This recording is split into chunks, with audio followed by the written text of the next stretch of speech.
हम सब मध्य प्रदेश की इस पवित्र धरती पर अभी गणेश उत्सव का पर्व चल रहा है। वक्रतुंड महाकाय कोटि सूर्य संप्रभा निर्विघ्नं कुरु मे देव सर्व कार्येषु सर्वदा। और उसी गणेश चतुर्थी के दिन प्रधानमंत्री जी ने नई संसद प्रारंभ की और पहले दिन ही महिला सशक्तिकरण विधेयक कानून बना के 33% बहनों को लोकसभा और विधानसभा में आरक्षण दे दिया। और इसलिए इस ऐतिहासिक काम के लिए केवल बहनें नहीं, भाई भी, क्योंकि मोदी है तो मुमकिन है, उन्होंने किया है। दोनों हाथ ऊपर उठा के ताली बजा के मोदी जी का स्वागत कीजिए, अभिनंदन कीजिए। आज चंद्रमा की सतह पर भारत का चंद्रयान घूम रहा है और हमारे देश की यशोगाथा गा रहा है।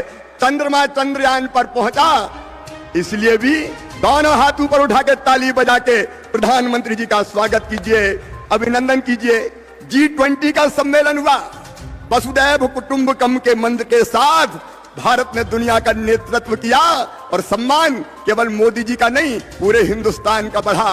और इसलिए G20 के सफल सम्मेलन के लिए दोनों हाथ ऊपर उठा के तालियां बजा के स्वागत कीजिए मोदी जी का, वंदन कीजिए मोदी जी का, अभिनंदन कीजिए मोदी जी का। कार्यकर्ता बहनों और भाइयों, भगवान किसी किसी को विशिष्ट और बड़े काम करने भेजता है। मोदी जी भारत को भगवान का वरदान है। और मेरा विश्वास, एक कार्यकर्ता के नाते ये मैं अंतरात्मा से कह रहा हूं, अपनी आंखों के सामने मोदी जी के हाथों हम दिव्य भारत, भव्य भारत और विश्व गुरु भारत का सपना साकार होते हुए देखेंगे। हमें गर्व है कि हम ऐसे नेता के नेतृत्व में काम कर रहे हैं। कार्यकर्ता बहनों और भाइयों, मध्य प्रदेश में भी हमने कई काम किए। याद कीजिए, कांग्रेस उस काले दौर को कांग्रेस ने मध्य प्रदेश को बना दिया था बीमारू राज। उस बीमारू का कलंक मिटा दिया है हमने। हमें गर्व है कि कांग्रेस के शासन में जहां केवल 60,000 किलोमीटर टूटी फूटी गड्ढों वाली सड़क होती थी, आज शानदार 5 लाख किलोमीटर सड़कें हमने मध्य प्रदेश की धरती पर बनाई है। मुझे गर्व है ये कहते हुए कि बिजली जहां 2-2, 3-3 घंटे आती थी, केवल 2900 मेगावाट थी, आज 29,000 मेगावाट बिजली बना के मध्य प्रदेश की जनता को देने का चमत्कार किया तो भारतीय जनता पार्टी की सरकार ने किया है। मेरे कार्यकर्ता बहनों और भाइयों, कांग्रेस, राजा, नवाब, अंग्रेज सबने मिलकर सिंचाई की व्यवस्था की थी केवल 7,500 हेक्टेयर में। लेकिन आज मैं गर्व के साथ कहता हूं, आज मध्य प्रदेश में 47 लाख हेक्टेयर जमीन में सिंचाई की व्यवस्था हमने की है। और फसलों का उत्पादन 100 मीट्रिक टन होता था, आज अनाजों का उत्पादन 700 लाख मीट्रिक टन पर पहुंचाया है। तो भारतीय जनता पार्टी की सरकार ने पहुंचाया है। एक नहीं, अनेकों उपलब्धियां हमारी है। हम गर्व के साथ कहते हैं भारतीय जनता पार्टी की सरकार। जैसे किसान साथियों, आपने सुना सीएम शिवराज सिंह चौहान जी के द्वारा बताया गया, नरेंद्र मोदी जी के द्वारा बताया गया, जितने भी किसान भाई हैं हर एक योजना के तहत हर एक योजना का लाभ मिलेगा। चाहे सीएम किसान कल्याण हो, चाहे लाडली योजना हो, चाहे कोई भी आवास योजना हो, चाहे प्रधानमंत्री फसल बीमा योजना हो, हर एक आवास का हर एक मतलब पैसा किसान भाइयों के खाते में ट्रांसफर कर दिया जाएगा। और कई बड़ी से बड़ी योजनाएं जो अभी आगे ऐलान के जरिए बताई गई हैं सीएम शिवराज सिंह चौहान जी ने। तो चलिए उन ऐलान के बारे में भी जान लेते हैं किसान साथियों, कौन कौन से बड़े ऐलान किए, जो पैसा है लाडली योजना का एक बार फिर से आपके खाते में ट्रांसफर होने जा रहा है। कहीं ना कहीं हद तक बहुत बड़ी खुशखबरी निकल कर आ रही है। तो चलिए जान लेते हैं आगे सीएम शिवराज सिंह चौहान जी ने क्या बोला है। डबल इंजन की सरकार ने मध्य प्रदेश को तेजी से आगे बढ़ाया है। मुझे कहते हुए गर्व है कि कांग्रेस के राज में जहां गरीबी का अभिशाप भोगने के लिए गरीब मजबूर थे, 1 करोड़ 36 लाख लोग गरीबी रेखा के ऊपर आए हैं। ये चमत्कार मोदी जी के नेतृत्व में हुआ है। कार्यकर्ता बहनों और भाइयों, एक नया मध्य प्रदेश हमने गढ़ने का प्रयत्न किया है। उपलब्धियां अनेक है, लेकिन कांग्रेस ने क्या किया, पहले मध्य प्रदेश को बीमारू का टैग दिया और 19 महीने के लिए कांग्रेस आई थी। कमलनाथ, आपने पाप किया। हमारे प्रधानमंत्री नरेंद्र मोदी जी ने प्रधानमंत्री आवास योजना के मकान भेजे, कमलनाथ ने 2 लाख मकान वापस लौटाने का पाप किया है, गरीबों के मकान नहीं बनने दिए। कांग्रेस ने कार्यकर्ता बहनों और भाइयों, मेरी बहनों से विशेष रूप से कहना चाहता हूं, जल जीवन मिशन के अंतर्गत पीएम साहब ने भेजा हर घर पानी के लिए पैसा। कमलनाथ ने जल जीवन मिशन पूरा नहीं किया, शुरू ही नहीं किया। और हमारी बहनों को एक एक बूंद पानी के लिए तरसा दिया।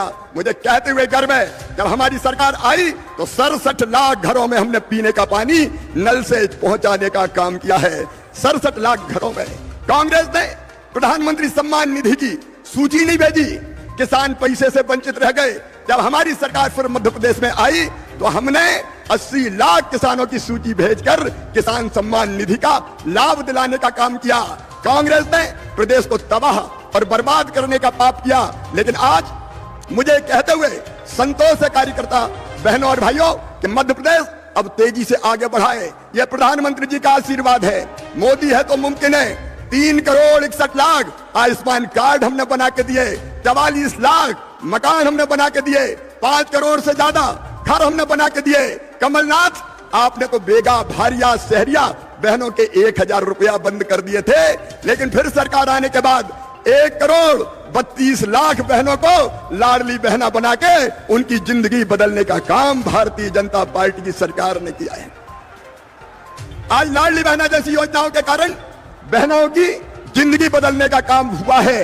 कार्यकर्ता बहनों और भाइयों, एक नहीं ऐसी अनेकों योजनाओं को फलीता लगाने वाली, और 1.25 साल में याद करो कार्यकर्ता बहनों और भाइयों, भ्रष्टाचार का अड्डा और गढ़ अगर कांग्रेस ने बनाया था तो मध्य प्रदेश के सेक्रेटरिएट को दलालों का अड्डा बन गया था।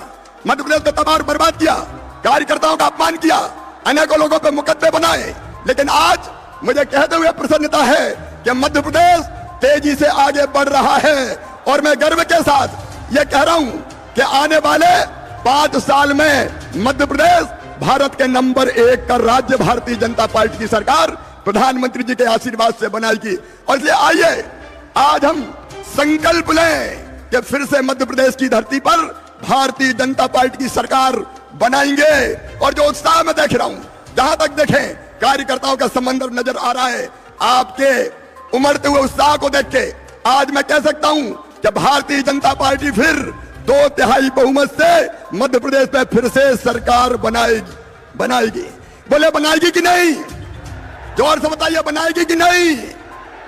और इसलिए किसान साथियों, सीएम शिवराज सिंह चौहान जी के सख्त निर्देश हैं, हर एक योजनाओं को एक्टिव किया जाना चाहिए। हर एक योजनाओं के तहत हर एक लाभार्थी तक उसका लाभ मिलना चाहिए। सीएम शिवराज सिंह चौहान ने हाल ही के दिनों में अतिवृष्टि के बीमा क्लेम के तहत सोयाबीन की जो राशि है उसको लेकर कई बड़े ऐलान किए। उनका कहना है कि जितने भी लाभार्थी हैं, जितने भी प्रार्थी हैं, सभी को पैसा मिले। सभी योजनाओं के तहत जितना भी पैसा है हर एक लाभार्थी के तहत पहुँच जाना चाहिए। किसान भाइयों के तहत प्रधानमंत्री फसल बीमा योजना के तहत हर एक योजना एक्टिव हो जानी चाहिए और सभी को लाभ बराबर मिल जाना चाहिए। प्रधानमंत्री फसल बीमा योजना को लेकर जितनी भी बड़ी अपडेट, बड़ी से बड़ी जानकारियां निकल कर आ रही हैं, सारा का सारा लाभ मिल जाना चाहिए किसान साथियों।